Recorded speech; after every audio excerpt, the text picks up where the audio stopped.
Welcome to my channel.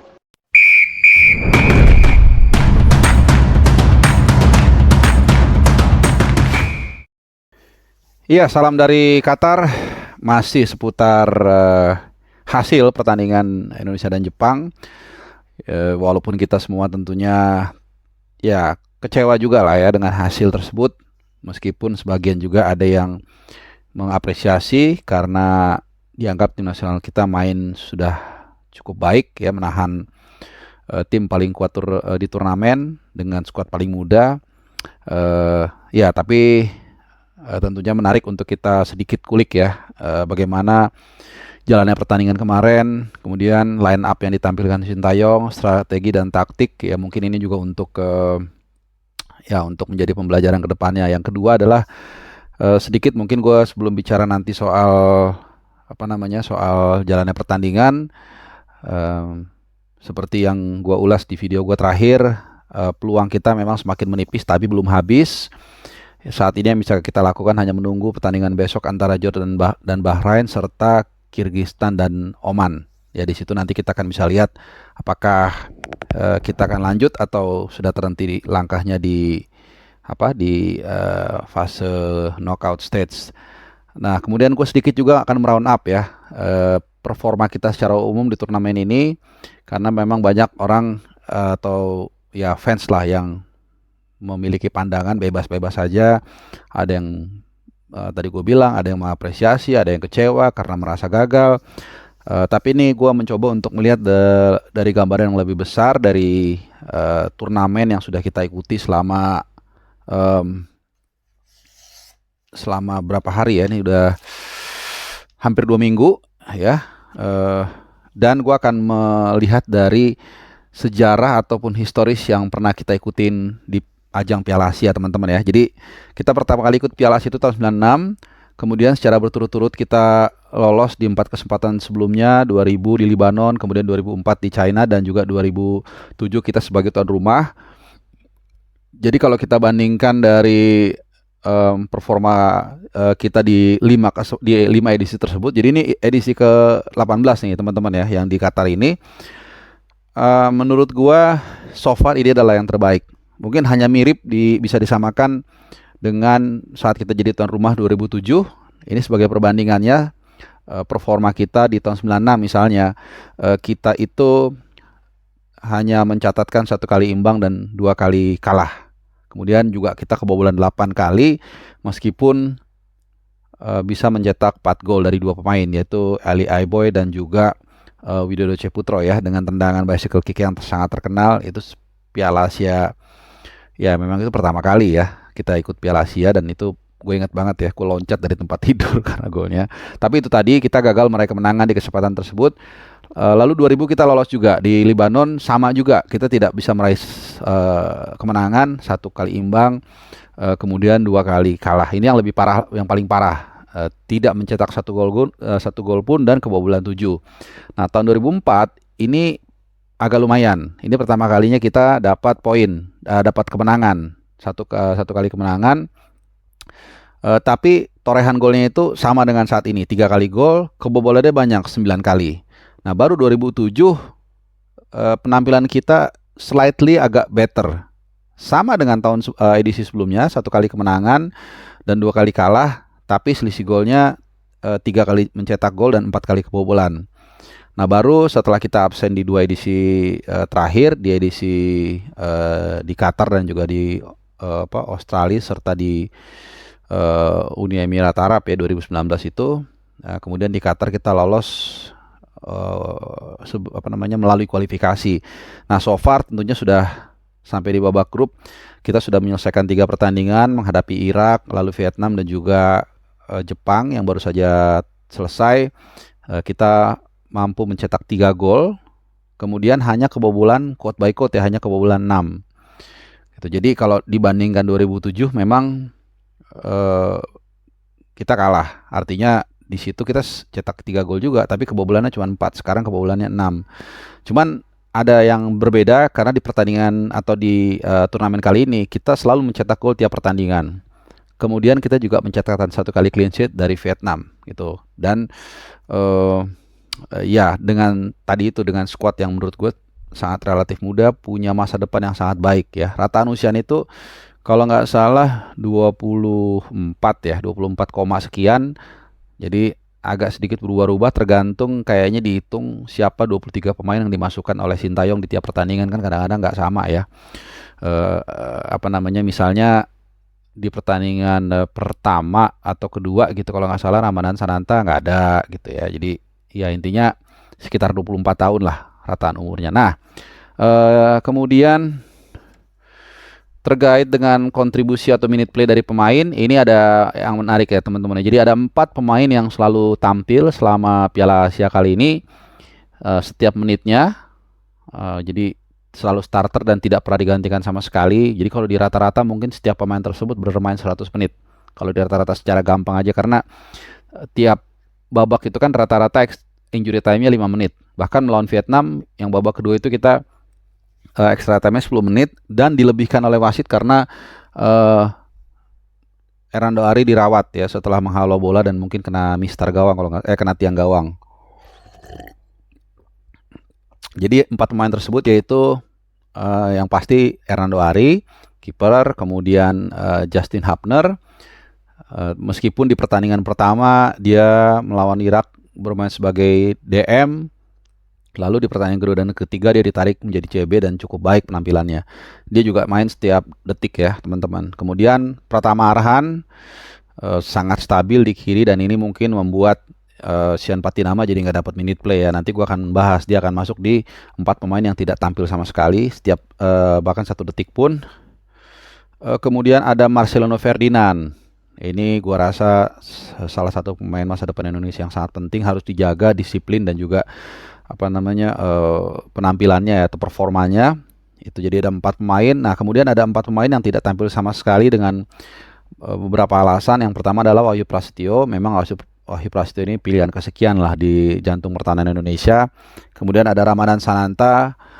Gua tegasin sekali lagi, dalam beberapa kesempatan memang ada simpang siur. Ada yang mengatakan dia karena taktikal, ada yang mengatakan karena cedera. Tapi dari konfirmasi terakhir waktu habis pertandingan lawan Vietnam itu preskon kan sempat gua tanya terkait kondisi Ramadan Sananta. Kemudian translatornya ya Sintayong lah mengatakan melalui translatornya bahwa memang Ramadan Sananta mengalami masalah sedikit di punggung ya. Jadi ini juga mengamini asumsi yang pernah gua utarakan bahwasannya kalaupun Ramadan Sananta bukan pilihan utama, minimal dia masuk di starter ya, atau bukan starter di 23 list pemain yang selalu distorkan tiap pertandingan. Tapi kan ini enggak, jadi memang pasti ada masalah cedera ringan. Karena ya bahkan kalau dia fit menurut gue mungkin dia akan yang menjadi pilihan utama di lini depan ya. Karena Rafael Strike ya penampilannya sih oke aja ya, lumayan walaupun dia belum bisa mencetak gol. Tapi Ramadan Sananta tentu punya kelebihan yang tidak dimiliki oleh Strike. Salah satunya adalah body balance, kemudian juga postur tubuh yang lebih kokoh lah, intinya seperti itu ya. Nah kemarin di mix zone dia gue berhentiin, gak mau, mungkin karena ngerasa dia gak main, jadi ngapain ya si statement ya. Oke, dan kemudian ada Wahyu Prasetyo, Ramadan Sananta, Sian Patinama. Gue rasa kalau Sian Patinama karena taktikal ya, karena saingan dia Pratama Arhan sulit digeser. Dan satu lagi Edo Febriansa, sama juga nih posisinya. Jadi kita malah yang agak minim di back kanan. Tapi beruntung kemudian di tengah kompetisi Sandy Walsh tampil sebagai sebagai pemain belakang yang multifungsi juga, dan penampilannya bagus. Di pertandingan pertama dia main 10 menit terakhir, mungkin kurang lebih 8 atau 10 menit cukup baik. Build up serangan juga ikut ketika diikut menyerang juga kelihatan juga sangat kontribusi. Dan di pertandingan kedua dia ya disitulah mungkin akhirnya Sintayong dapat formasi 3 back yang paling pas lah. Jordi Amat, kemudian Justin Hapner yang ditarik ke belakang, dan juga Sandy Walsh. Nah yang pertandingan terakhir Sandy Walsh ditaruh di back kanan dan mencetak gol. Dan ini pas banget 1 hari sebelum pertandingan saat di sesi latihan di Allegla. Itu juga ada salah satu teman media yang nanya terkait posisi dia, apakah dia lebih senang di tengah sebagai CB atau sebagai bek kanan, dan dia mengatakan Eh, dia udah terbiasa bermain di posisi itu, dan itu dibuktikan ketika dia berubah dari pertandingan kedua ketiga dari CB jadi right back. Ternyata dia tampil kemarin juga cukup baik ya, berapa kali dia memenangkan duel-duel tanggung. Oke, nah terkait dengan line up kemarin, jadi dari apa yang gue prediksi ternyata hanya beda satu, ya kan. Jadi banyak yang nggak paham ya teman-teman. Perubahan taktikal itu memang biasa, tapi kalau perubahan formasi itu juga nggak selalu apa namanya ya, tidak, pelatih juga tidak terlalu berani gambling, karena ini pertandingan yang decisive game, pertandingan yang menentukan. Jadi dia ya main-main aman lah dengan formasinya, kecuali ada yang benar-benar fatal ya, artinya cedera misalnya, atau mungkin dia ada masalah psikologi yang harus kemudian dilakukan rotasi.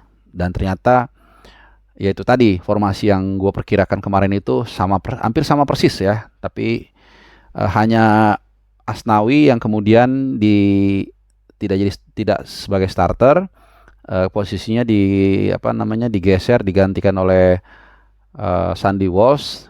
Nah kemudian Asnawi itu digantikan Rizky Ridho. Jadi Rizky Ridho ngisi posisi Sandy Walsh ke kanan, ngegeser posisi Asnawi. Tapi kemarin gue nggak terlalu impress dengan penampilan Rizky Ridho di babak yang yang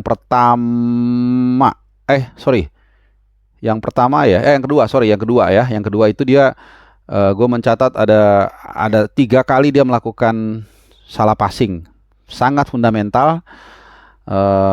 Jadi bola lambung ke arah Pratama Arhan ya kalau nggak salah, pokoknya ada 2 kali lah dia salah passing. Jadi sebenarnya lebih kepada ini mentality ya, apa yang dibilang oleh STY benar ya, jadi harus diperbaiki liganya. Inilah memang pemain yang lahir dari dari liga yang memang masih perlu banyak tantangan. Jadi kita lihat dia asal buang aja gitu, asal ke press dikit dia lempar jauh ke depan atau ke temennya, tapi bikin susah temennya juga gitu loh. Jadi Arhan juga kelihatan agak kesel gitu ya. Nah ini satu catatan sendiri, gue nggak terlalu impress dengan Rizky Ridho ya, tapi mungkin dia adalah pilihan yang ada. Nah yang paling bagus menurut gue kemarin salah satunya ya, yaitu Justin Hubner ya. Di luar gol bunuh diri dia, berapa kali dia berani dalam mengambil keputusan ya, jadi tepat keputusannya. Adalah akhir babak pertama kalau nggak salah, 2 kali dia melakukan clearance, bagus penampilannya. Jordi Amat sebenarnya bagus kalau nggak ada blunder atau pelanggaran yang dilakukan dia di kotak penalti yang membuat jadi penalti.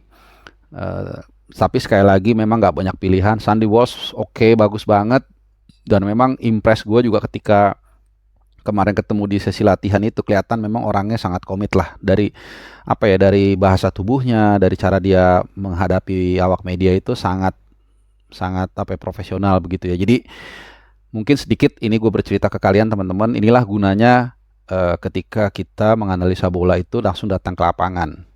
Jadi bukan kira-kira gitu ya.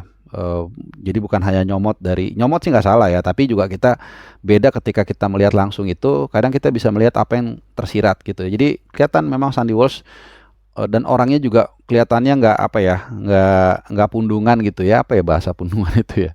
Ya profesional lah, dia sesuai dengan apa yang dibilang, dia dimainin di mana aja siap, dan itu dibuktikan dengan penampilan yang sangat baik kemarin. Ivar Jenner dan Marcelo Ferdinand ya bukan cukup baik, bagus lah ya. Tapi sekali lagi kita mesti lihat, mengkomparasikan lawannya Jepang nih. Jadi ya tidak mudah juga lah untuk menghadapi pemain-pemain kelas dunia ya, seperti Wataru Endo, kemudian juga Tomiyasu, dan pemain-pemain lainnya, Doan, dan pencetak golnya juga siapa tuh, Ueda juga kita lihat sangat licin banget ya, nomor 9. Nah, Egy Maulana ini sebenarnya dia punya kontribusi bermain yang cukup baik ya. Mantulin bolanya di lawan Vietnam awal-awal bagus, tapi dia selalu seperti itu, lifetime-nya itu sekitar 1 jam. Memasuki babak kedua biasanya 10-15 menit itu Sintayong udah mulai nyuruh pemain cadangan pemanasan untuk menggantikan dia. Jadi ini salah satu kelemahan dia. Gue nggak ngerti ya, apa memang udah nggak bisa dipumping lagi endurance-nya sehingga dia bisa tampil lebih lama lagi. Tapi ya nggak tahu lah, intinya gue menilai dia so-so. Nah, Yakob Sayuri mungkin yang Rafael Strike dulu ya. Rafael Strike kemarin memang ya susah ya kalau apa namanya, ketika tim punya visi di pertandingan tersebut atau punya target untuk bertahan, ya otomatis memang strikernya tidak apa ya, tidak bisa berbuat banyak. Asupan bolanya juga sangat langka. Walaupun ada beberapa peluang yang diciptakan oleh salah satunya oleh Marcelino Ferdinand ya, tapi juga belum menemui sasaran. Yakob Sayuri kemarin yang gue nggak ngerti, mungkin ini juga ada impactnya dari dia ditaruh di kiri karena mungkin baru sekali ya, mungkin dia pernah, tapi gue jarang lihat dia main sebagai di posisi flank kiri. Mungkin maksudnya mau cari cutting inside karena Egy ditaruh di kanan, Yakob Sayuri di kiri, jadi kelihatan banget itu mau nyari cutting inside tapi nggak jalan gitu ya. Mungkin kalau ditaruh sebaliknya, misalnya Yakob Sayuri di kanan, Egy di kiri, berarti kan tendensinya kan crossing, sementara nggak ada yang pemain yang tinggi di sana. Nah kemudian yang menarik adalah ketika Elkan Bagot dimasukin di menit ke 73, Egy ditarik. Nah ini yang gue bilang kan, lifetime-nya sekitar 1 jaman. Nah tiba-tiba semua kaget tuh itu di WhatsApp grup, semua langsung wah Elkan Bagot jadi workhorse kan gitu kan. Nah yang terlintas di kepala gue adalah bertanya, apakah memang ini sering dilatih di sesi latihan atau tidak, atau ini spontanize saja gitu. Nah mudah-mudahan gue bisa share interview gue di Mixzone ya dengan Sintayong. Jadi melalui translatornya gue tanya pertanyaan tersebut dan dia menjawab ya memang di sesi latihan sering dilatih. Walaupun gue agak tidak melihat itu berjalan dengan baik ya, beda dengan Weghorst di Piala Dunia. Walaupun skillnya memang beda lah teman, tapi maksudnya skemanya itu nggak jalan gitu. Kalau Weghorst gue ingat langsung mengubah konstelasi pertandingan dan akhirnya kan bisa memaksa Argentina menjadi perpanjangan waktu. Tapi kemarin Bagot malah banyak lari, padahal kan sebenarnya dia harusnya stand still gitu, berdiri di jantung pertahanannya Jepang untuk menjadi pemantul, tapi itu nggak jalan. Makanya gue tanya apakah sering. Memang dia pernah, seingat gue kalau nggak salah lawan Vietnam ya beberapa waktu lalu, pokoknya pernah lah ya, mungkin kalian bisa nambahkan, dia juga ditampilkan seperti itu, tapi nggak terlalu jalan gitu. Makanya gue tanya, ini sering dicoba dilatih atau enggak. Kalau sering harusnya itu tadi berjalan dengan baik, tapi tadi juga tidak berjalan sebagaimana mestinya. Tapi it's okay. Sekali lagi gue setuju dengan pendapat yang mengatakan tim ini sudah banyak berkembang. Kalian bisa bayangkan menghadapi Jepang dengan pemain-pemain dunia dan banyak dari mereka atau hampir semua bahkan jadi starter ya, dan bukan di klub kecil ya, di Arsenal, di Liverpool, kemudian siapa lagi, Minamino, banyak lah ya, Kubo juga di Sociedad. Jadi tapi kita kemudian bisa menahan, bukan menahan, tapi bisa paling tidak membiarkan mereka membulan-bulani kita lah. Selama pertandingan itu kan 100 menit. Bahkan di 10 menit, 15 menit terakhir kita lumayan mengurung mereka. Ini luar biasa ya. Jangan lupa Jepang itu peringkatnya 23 ya. Kemudian juga levelnya sudah bisa mengalahkan Jerman 4-1. Jadi ya gini ya, ada 24 tim di turnamen Piala Asia ini. Tentu nggak mungkin semuanya juara. Ya, kita melihat prioritasnya tim ini seperti apa. Tapi yang jelas yang gue jabarkan tadi dari awal sampai dengan terakhir, tim ini punya progres yang sangat baik, yang sangat bagus, dan masih sangat mudah. Pertahankan, bahkan tambah lagi kalau bisa pemain yang bagus dari nanti. Juga ada turnamen Piala Asia U23 yang juga dilangsungkan di Qatar.